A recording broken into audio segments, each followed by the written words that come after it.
Kerajaan Islam pertama di Indonesia.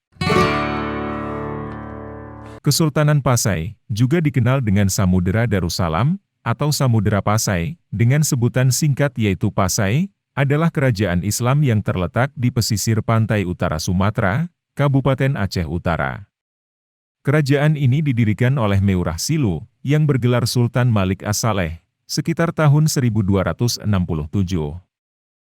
Para sejarawan menelusuri keberadaan kerajaan ini menggunakan sumber dari hikayat Raja-Raja Pasai, serta peninggalan sejarah adat istiadat serta budaya setempat yang masih berjalan dan dipertahankan oleh masyarakat pesisir pantai utara Sumatera. Hal ini dibuktikan dengan beberapa makam raja yang datang pertama kali pada tahun 710 Masehi, serta penemuan koin berbahan emas dan perak dengan tertera nama keturunan rajanya. Dengan ditemukannya makam raja ini membuktikan sebelumnya sudah berdiri kerajaan Samudera Pasai, sebelum rajanya meninggal. Berarti kerajaan Samudera Pasai sudah berdiri sebelum 710 Masehi, dan juga bisa dikatakan Islam sudah masuk di Nusantara sebelum 710 Masehi. Keberadaan kerajaan ini juga tercantum dalam kitab Rihlah ila el-Masyriq karya Abu Abdullah Ibn Battuta, musafir Maroko yang singgah ke negeri ini pada tahun 1345. Jika kalian suka dengan channel ini, silahkan subscribe dan tekan tombol loncengnya. Lanjut ya guys. Kesultanan Pasai akhirnya runtuh setelah serangan Portugal pada tahun 1521. Berdasarkan hikayat Raja-Raja Pasai, serta dalam Tambo Minangkabau Putra dari Ahlul Bait Sayyidina Husein, menceritakan tentang pendirian Pasai oleh Meurah Silu dan menyebut nama raja yang mukim dari tahun 710 Masehi, hingga para anak cucunya sebagai penyebar agama Islam di Sumatera. Setelah sebelumnya ia menggantikan seorang raja yang bernama Sultan Malik Al-Nasser. Meurah Silu ini sebelumnya berada pada satu kawasan yang disebut dengan Semerlanga, kemudian setelah naik tahta bergelar Sultan Malik As-Saleh, ia wafat pada tahun 1267 Masehi. Dalam hikayat Raja-Raja Pasai maupun Sulalatus Salatin, nama Pasai dan Samudera telah dipisahkan merujuk pada dua kawasan yang berbeda, tetapi dalam catatan Tiongkok nama-nama tersebut tidak dibedakan sama sekali. Sementara Marco Polo dalam lawatannya mencatat beberapa daftar kerajaan yang ada di pantai timur Pulau Sumatera waktu itu, dari selatan ke utara terdapat nama Verlek atau Perlak, Basma dan Samara atau Samudera. Pemerintahan Sultan Malik As-Saleh kemudian dilanjutkan oleh putranya, Sultan Muhammad Malik Az-Zahir dari perkawinannya dengan putri Raja Perlak.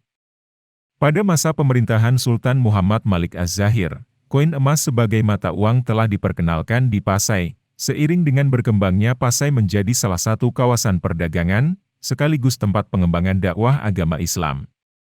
Kemudian sekitar tahun 1326, ia meninggal dunia, dan digantikan oleh anaknya, Sultan Mahmud Malik Az-Zahir dan memerintah sampai tahun 1345.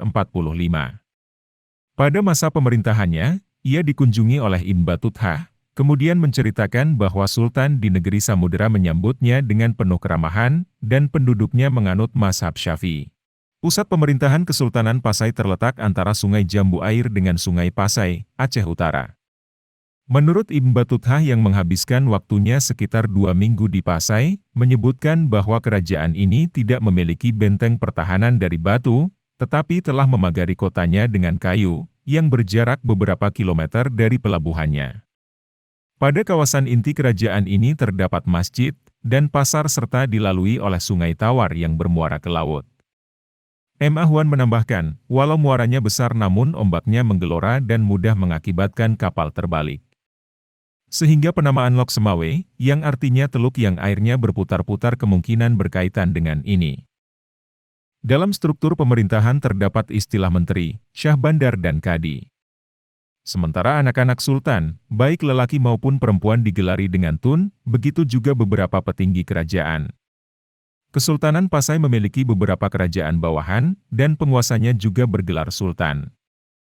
Pada masa pemerintahan Sultan Muhammad Malik Az-Zahir, kerajaan Perlak telah menjadi bagian dari kedaulatan Pasai, kemudian ia juga menempatkan salah seorang anaknya, yaitu Sultan Mansur di Samudera. Namun pada masa Sultan Ahmad Malik Az-Zahir, kawasan Samudera sudah menjadi satu kesatuan dengan nama Samudera Pasai, yang tetap berpusat di Pasai. Pada masa pemerintahan Sultan Zain al-Abidin Malik Az-Zahir, Kerajaan Pedir disebutkan menjadi kerajaan bawahan dari Pasai. Sementara itu, Pasai juga disebutkan memiliki hubungan yang buruk dengan Nakur. Puncaknya kerajaan ini menyerang Pasai dan mengakibatkan Sultan Pasai terbunuh. Pasai merupakan kota dagang, mengandalkan lada sebagai komoditas andalannya. Dalam catatan M. Ahwan, disebutkan 100 kati lada dijual dengan harga perak 1 tahil. Dalam perdagangan, Kesultanan Pasai mengeluarkan koin emas sebagai alat transaksi pada masyarakatnya. Mata uang ini disebut dirham, yang terbuat dari 70% emas murni dengan berat 0,60 gram, diameter 10 mm, mutu 17 karat. Sementara masyarakat Pasai umumnya telah menanam padi di ladang, yang dipanen 2 kali setahun, serta memiliki sapi perah untuk menghasilkan keju. Sedangkan rumah penduduknya memiliki tinggi rata-rata 2,5 meter yang disekat menjadi beberapa bilik, dengan lantai terbuat dari bilah-bilah kayu kelapa atau kayu pinang, yang disusun dengan rotan, dan di atasnya dihamparkan tikar rotan atau pandan. Islam merupakan agama yang dianut oleh masyarakat Pasai, walau pengaruh Hindu dan Buddha juga turut mewarnai masyarakat ini. Dari catatan M. Ahwan dan Tome Pires, telah membandingkan dan menyebutkan bahwa sosial budaya masyarakat Pasai mirip dengan Malaka, seperti bahasa, maupun tradisi pada upacara kelahiran, perkawinan dan kematian. Kemungkinan kesamaan ini memudahkan penerimaan Islam di Malaka dan hubungan yang akrab ini dipererat oleh adanya pernikahan antara Putri Pasai dengan Raja Malaka sebagaimana diceritakan dalam Sulalatus Salatin. Menjelang masa-masa akhir pemerintahan Kesultanan Pasai, terjadi beberapa pertikaian di Pasai yang mengakibatkan perang saudara.